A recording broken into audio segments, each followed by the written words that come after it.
Midsayap Cotabato, operational na ngayon ang camera circuit televisions o CCTV sa kahabaan naman ng Quezon Avenue, Midsayap, Cotabato. Sa panayam ng 101 Balita ngayon na may FM Teleradyo kay Honorable Mayor Romeo D. Aranya ng pamahalaang lokal ng Midsayap, diniklara nito na halos 5 araw ng operational ang nasabing CCTV sa mga lugar na kung saan ikinabit ito.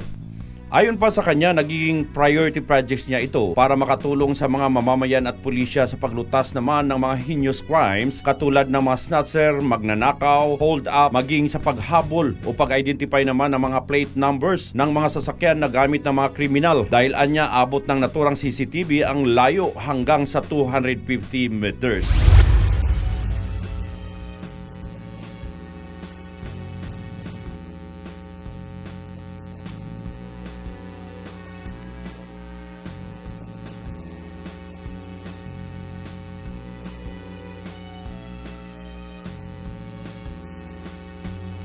Ito anya ang magsisilbing mata ng pamahalaang bayan ng Midsayap at hinikayat pa nito ang sangguniang bayan na suportahan sa pamamagitan naman ng pagpasa ng resolution para naman sa naturang hangarin at kumbinsihin pa rin ang mga tindahan at establishmento na magpakabit ng CCTV sa kani-kanilang mga establishment. Pangungunahan naman ng opisina ni Aranya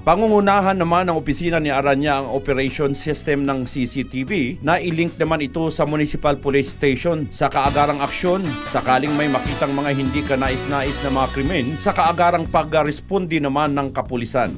Sa kabilang banda, pinuntahan din ng 101 Balita ngayon na ang Engineering Department o Engineering Office ng pamahalaang lokal para alamin kung magkano ang halaga ng naturang CCTV na nakakabit ngayon sa mga strategic na lugar tulad ng Central Glad Outpost, Public Market Site, Fisha Vendor at Meat Vendor area. Sa Jollibee naman hanggang sa Notre Dame of Midsayap College at papuntang Southern Christian College along Quezon Avenue at sa Uptown Crossing West Bank area, ganon din sa Barangay Sadaan Outpost. Ayon naman kay Construction and Maintenance Officer Alma de la Cruz ng Engineering Department na abot naman sa 1,199,800 ang amount of bid contract o ABC ng 14 na CCTV camera na dumaan naman umano sa competitive bidding process noong Agosto 25, 2015. At ang 6 na mga bidders na nagsumiti naman ng kanilang bid ay ang ASICOM, Davao Dumark, RPR Friends sa Marketing and Supply, Friends sa Computer Communications, Unicinter Communications at Hotware Solutions. Anya diniklara namang panalo ang ASICOM sa naturang bidding ngunit na-disqualify umano ito dahil nakakitaan ng expired na ang tax clearance nito. Sinabi pa ni De La Cruz na binigyan naman ng ilang araw ang nasabing bidders ng panahon para mag-comply pero bigo na ito sa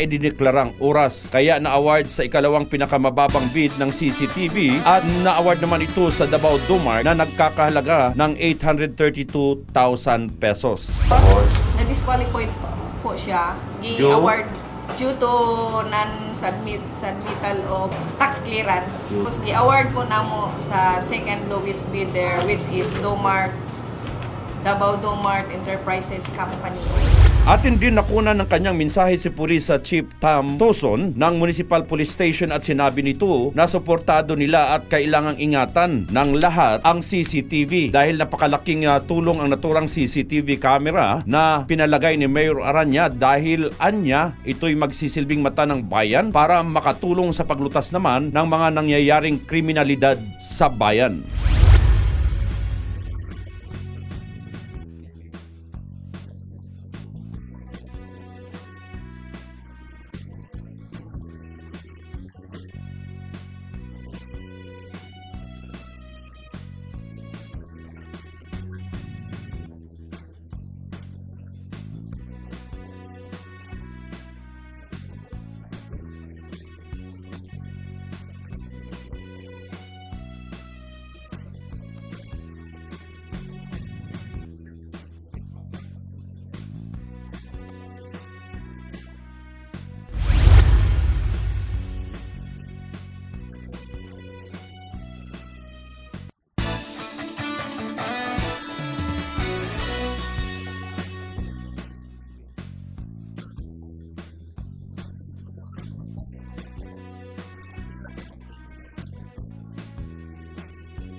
Mula naman sa munisipyo sa bayan ng Midsayap para sa 101 Balita ngayon na, Benny Keman nag-uulat.